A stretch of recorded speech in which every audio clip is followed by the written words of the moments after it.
And good morning, everybody. It is Wonderful Wednesday with Carmen. Now, Carmen is the Romanian hypnotist, and I am the English hypnotist. Now, Carmen, I met you last year, and by the time this goes out, we will have been together again in Chicago, reaffirming our acquaintance. And I am a fan of yours because you have such rich content, and I know you have something very exciting to share with me and with us today. So, do you know what, Carmen? Take it away. Tell us what's going on. Thank you, Claudia. I'm a very big fan of yours, so you always inspire me. You got such gusto about your energy. And I love your accent. I wish I could have your accent. Someday you're gonna teach me your I'm gonna have to learn how to roll my tongue. That was very sexy just then. Yeah, I'm gonna teach you how to purr. Yeah. Oh, you did good. You did good. Very good. Very good. So what I want to share today is something I stumble upon. I stumble upon a lot of things sometimes. Is the practitioner tools.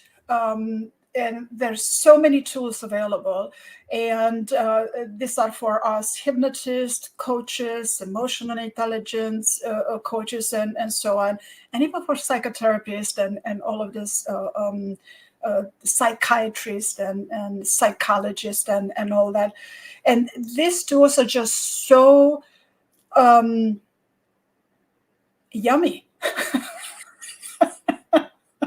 Tell me more. What do you mean, Tosa? I mean, well, they're just so good because it comes with a lot of assessments. It saves us a lot of time. It's just so much we can do with a client. And nowadays, with all of this, the overwhelm of quantity, sometimes client, not necessarily because of that, but sometimes it's good to offer the client a little more because everybody appreciates quantity. You go to a restaurant, you want to have a big meal. That's a good restaurant, I'm going to go back, right? But it always helps. Like with my clients, I always give them homework. Every single time they get homework. Why? Because it helps them reframe and get to know themselves, get to know what they're going through, what they need to process, and then I get feedback on that, and then we work on what the feedback develops, right? So these, let me see, do I have this here? No, I don't have this, but these, maybe I can share it right now. I don't know because we're not on Zoom, so I don't know if it will. But Carmen, you're right, because actually, in my sessions, I do a lot of emotional intelligence diagrams, and I give them techniques and strategies. And the next one, I say, what else did you learn about that? Which ones have worked for you? Because that is what I want them to do, is to figure out what is going on for them, so that then we have something to work on. So have you got some questions for people? Is that what that is? A big load of questions for people? Yes. What these are is a bunch of let me do this real quick over here. I'm going to take this because it comes out into my streaming. There are a bunch of positive psychology tools. These are the greatest tools that you can possibly have, in addition to a lot of client resources. There were a lot of handouts, and especially now with the requirement for content, it is very important to have this. I'm sorry, I'm still clicking through things. So what these positive psychology tools that are these are science-based, and they're made of, has been researched. So many people are skeptical about whether psychology works, whether hypnotherapy works, whether coaching works. So there's been so much research into, yes, it works, and here's the proof. So a lot of research went into these tools. So these tools come with a lot of assessments, exercises, even intervention, group therapy, handouts, homework, a lot of it. And they cover core areas for personal growth, beliefs and values, meanings and purpose, mindset, resilience, emotional intelligence. But then they have a lot of tools for well-being, mindfulness and self-care, gratitude, happiness, coping, compassion, grief, trauma, self-acceptance, you name it. But also it covers relationship and communication, marriage, relationship, communication, engagement, emotional intelligence, positive emotion, work, career productivity, motivation, and goal achievement. I mean, it is a long list. So whatever topic you have in front of you for the particular day that you're working on, that is something that you can offer for next time to cover what you cover in that particular session, and also to direct them to the next step with some sort of exercise and handout. And I notice my clients, they love it. They simply love it. So what happens is they become more self-aware? Absolutely. Okay. Absolutely, yes. And then this takes them through how they process things, because oftentimes it's not just the story. It's not just what we want to change, what we want to improve, or what's the wound, right? But it's how we process that. And this is where you get a good therapist or a good coach versus not so good, because you need to, well, I need to, okay, I'm not talking about me. I am very focused on, I love your smile. I am very focused on the processes, because everybody processes the same event differently. What do you mean? Well, outside is raining. Both me and you are outside in the rain, and you might just enjoy it. And I say, well, let's go inside, or vice versa. So it's the same event, but how is it processed? So the same goes with everyone, every single one that comes to wants to make it better. Therapy doesn't mean you need to, I'm not going to complete a sentence. It just means that you want to make something better. And the most important thing in life that you do is know thyself, right? Knowing yourself, because you know yourself, you get to know others in relationship to that. So yes, all of these tools, they help them understand how they process things. Not that they do something right or wrong, because there is no right or wrong in all of the homeworks I gave them, or all of the whatever they present to me. There is no right or wrong. So, take them out of that polarity, and then you direct them to an avenue that they go, that's all I want. Whether they complete the exercise or not, that's not as important as them going, I never thought about it. Okay, so it's making them think again and rethink it again. And then tell me, would it make some people take responsibility for their part in something instead of blaming? Well, I'm like this because of, and actually going, well, yeah, that sucks. It happened. And okay, now it's my life, and what can I do about it? And I have a choice to move on. Correct. And I still want to talk about blaming, but not today, because I really want to educate people on why they blame and how they can stay away from blaming. But that's a whole nother several conversations, right? But yes, it takes all of these exercises. It has them reframe, understand of, to some extent, this exercise directs you into what is required for a particular situation. And a lot of time we're not aware of what's required, especially in communication, in self forgiveness, gratitude. We don't know what's required. So as soon as we become aware of what's required, then we go, oh, I can do that, because we're good students and we want to get good grade. Some people are good students, because I do know that sometimes I've specifically chosen, because I know that they'd say didn't like school, not to say this is homework that I'd like you to do. I have said this is some fun stuff you can write down your thoughts on. So this is a game that you can play.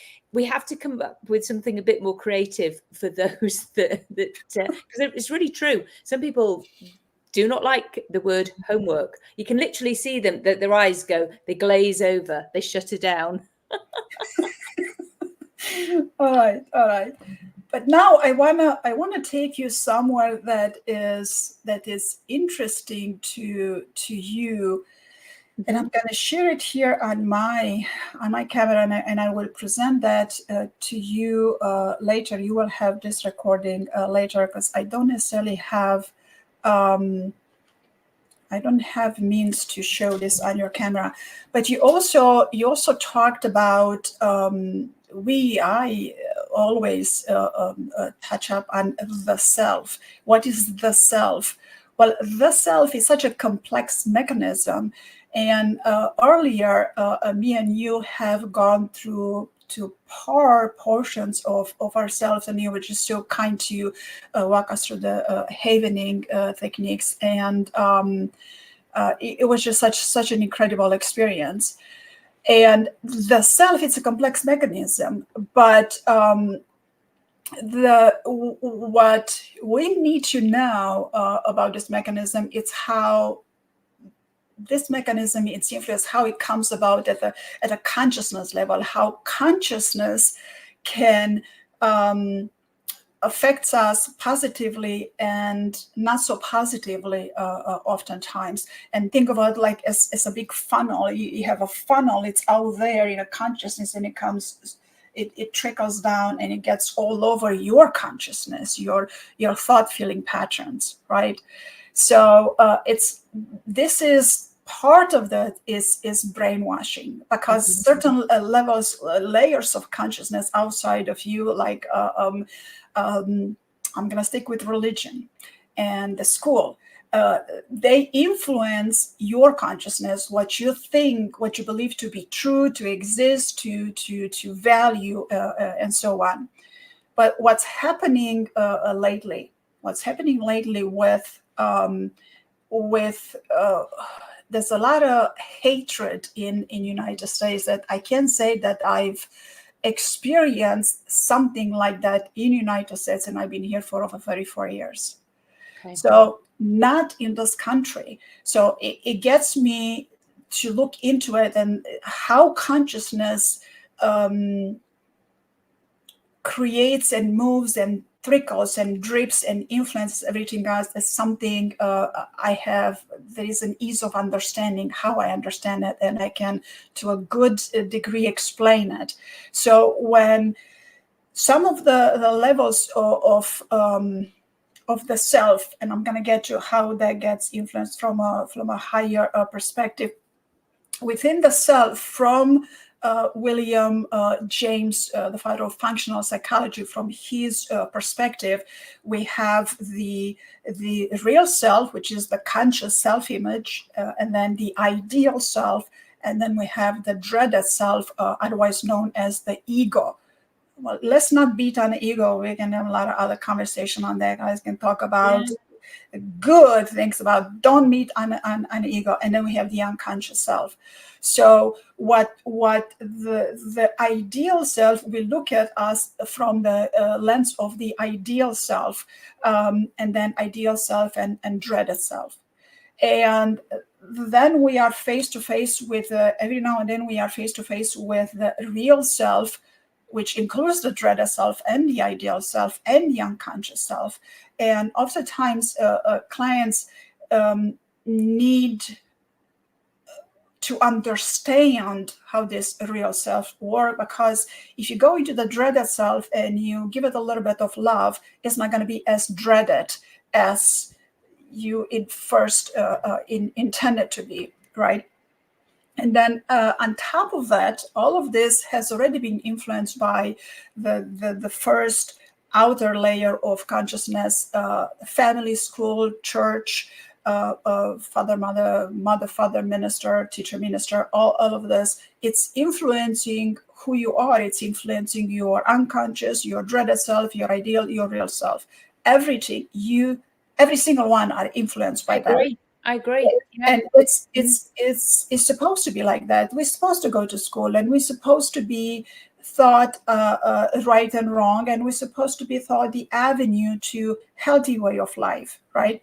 But in between that, other things, we are influenced by other things as well. So then on top of that, we have the other layer of the conscious, what influences all of the one below is the city group, where you live in your neighborhood, in your city, in your country, in your region, in your continent, right? Right. So there is a certain consciousness to that. Think of it as a certain culture. It's a certain way of doing things, certain way of thinking, of eating, of dressing, of talking so many different languages, right? So this is a layer of consciousness that influences the self, right? And that's not it. Then we go to the next layer of the global planetary level, right? Let's just say with our planet Earth, but this continues to expand to all of the universes. So all of this layer, they have a collective unconscious. Carl Jung is just so graciously teaching us about this collective unconscious. So from this global planetary, from this city, country group, families called church, everything trickles down upon us. The good things, so we take the good things and we want to stay with the good, healthy things. But what's happening, and I'm going to stick with United States, all of the hatred that's been experienced in United States, I'm puzzled, I'm surprised, I'm baffled of how can that happen in the land of the free. So because of this layer of the consciousness at the really high level of the governments, really high level of the country, to some extent to the continent too, all of the hatred, all of the blame, it triggered a lot of hatred. All of the hatred that's been generated at a higher level of consciousness, blame, hatred, trickles down into all of, think of it, thought patterns. It's like droplets of the rain. It trickles down, and eventually everybody gets wet by this trickles of the rain, which is a thought feeling pattern, right? So when that happens, because this is made available at someone that is so famous and has a big title, doesn't matter who it is, but someone that is famous, has a big title, therefore exerts a high degree of influence. Mm-hmm. All of that blaming and hatred trickles down, and it goes into people consciousness, and then it goes into, to some degree, it sits for a while into the consciousness, like, oh, I see what's happening, I don't like it, or I like it, oh, I agree with it, yeah, everybody should be reprimanded for all of the wrong with it. Oh yeah, he's saying it, oh, I didn't know they're doing it. So it sits a while in the consciousness, and then it goes into your unconscious. Yeah. And then the body keeps the score. From the unconscious, every patterns that set there in your unconscious, Claudia, it triggers some of the not necessarily all the wounds, but it triggers your beliefs and your values and your meta programs. Yeah, it triggers all of this, become an outer habit. So if you were wronged at some point in your life and you feel strong about it, then you're gonna agree with all of the blame and the hatred that comes from me. Yeah, I need to blame that person who had wronged me. But the way this higher conscious comes and triples into your consciousness, you begin to identify with somebody else's hatred, with somebody else's blaming somebody completely outside of your life, complete, has no, don't even never phantom. You're saying people are taking it on board as though it's their own, and that's why, Yes. and then people actually are becoming ill from it, or because it's making them feel this distress inside their body, then they need to numb that feeling, and so then they're either eating, drinking, taking drugs, or doing something else to get rid of that feeling. Yes, to some degrees. In addition to all that, so when all of this blame and hatred comes in, that there's a wrongdoing, because the blame begins to exist because of an apparent wrongdoing, and we have been wrong done in through our life often. Everybody does. It's just how life it is. That begins to connect, the reference point begins to connect in what already exists in people's life. My life connects to what exists in me, what exists in you. So through a lot of people within the unconsciousness of themselves, of their emotional intelligence, of their patterns, of their so many unconsciousness of part of the self, they begin to behave, demonstrate blame and hatred. The amount of hatred that's been made available in the United States, I'm still baffled. Not in this country. So that is such a serious, it's such a serious illness. And a lot of people say that people are awakening, and you need to reawaken. So yeah, please awaken. And awakening doesn't mean you become a Buddha and you meditate. That's not what awakening is. Awaken to that which affects you, and pay attention to your thoughts. Are your thoughts your thoughts, or are they coming from the collective unconscious at the highest level of the highest level, and just dripping down like a rain droplets, and then makes you attaches to something of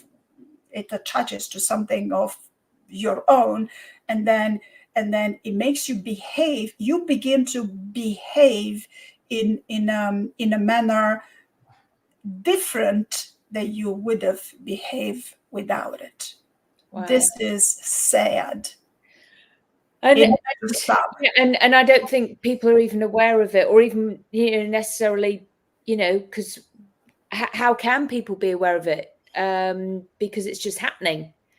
So it's quite an enlightening conversation, Carmen.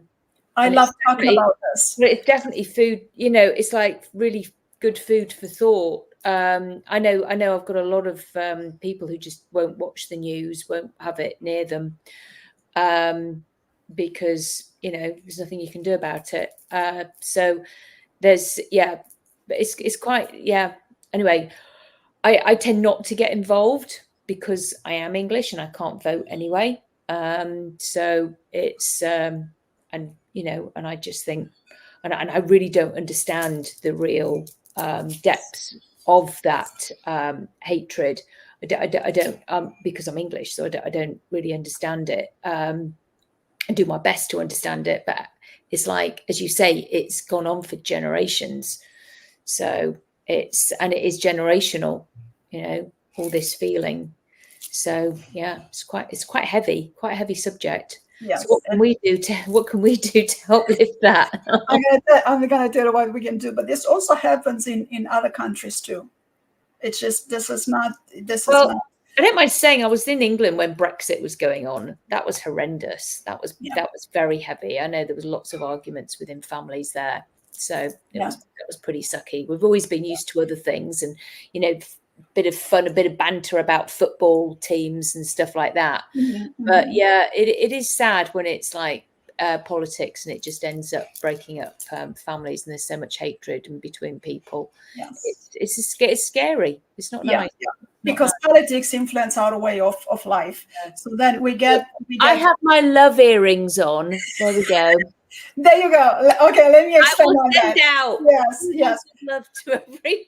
So this is what we can do, and this is what we can do. Just what can we do? It's nothing. There is a lot we can do, because consciousness out there is thought, feeling patterns, that thought forms, and the kind of thought that triggers a feeling, sometimes emotion too. What we can do is to populate the consciousness with love, acceptance, compassion, self-forgiveness, to do the work that me and you and others like us do, and actually sit in those feelings. Think of it as a prayer. And let it place it, so to speak, in the consciousness. It works. Well, you don't see it as, it's not palpable, but it works. Because it's all energy. How do we know it works? Well, there's so many studies have been done that the lowest crime rate happens on Sunday morning during church times. Yeah. Prayer. Yeah. Prayer. Interesting, isn't it? Interesting. So if all we do is prayer, good prayer, there is more to do besides prayer. And prayer in meditation, it's a different type of a prayer when you meditate. But then when you intentionally begin to,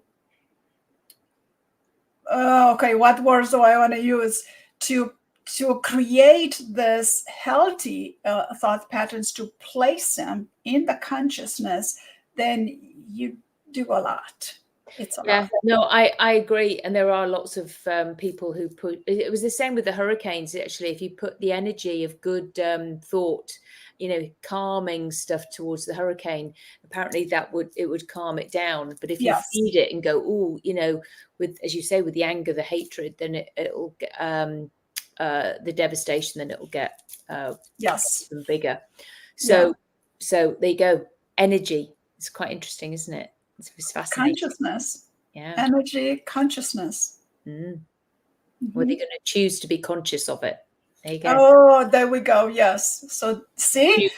Okay, I'm going to take this back to when I started with the practitioner tools. All of these tools are going to help the client into what they choose to be conscious of. Yeah. And a lot of this goes into repatterning and reframe, exactly what we did earlier with the havening technique. You repattern so beautifully. Well, I just guided it. People did their own. You did. Well, you did. So I'll take the compliment. Carmen, so how do people get the tools? They just get in touch with you on founderoffeelfulness.org? Yes, they can definitely find it there. And on your podcast, I'm going to provide you with a link and give you the link over there. And there's a lot of tools. And in addition to this, to positive psychology tools, there's also a lot of content that it's made for online. We just need to have so much content online. I am exhausted with how much content we need to have online. There is a lot. These are the times we live in. So there's a lot of material on that, a lot of ebooks and workbooks and journaling for people that benefit from it. Me personally, I don't need to journal to write it down. I journal in a different manner, but so many other people, again, this takes them into the direction for them becoming conscious of what the requirements are. When they aware of what the requirements are, this is subconscious requirements, then they say, oh, I can do that. I'm a good student. So it's phenomenal. So many tools. Okay, so we've got those links. Okay, brilliant. Yes. I think we'd better end there because because I hope people have found this as fascinating as it is, and we could probably do another, and we will talk on it, or something else, maybe the ego. Right. There Yes. we go, because that's a good one. So thank you for watching, everybody, and it's goodbye from me, Claudia Ricard, and it's goodbye from Carmen. There we Goodbye from me, Carmen, the Romanian hypnotist. go. Brilliant. All right, take care, everybody.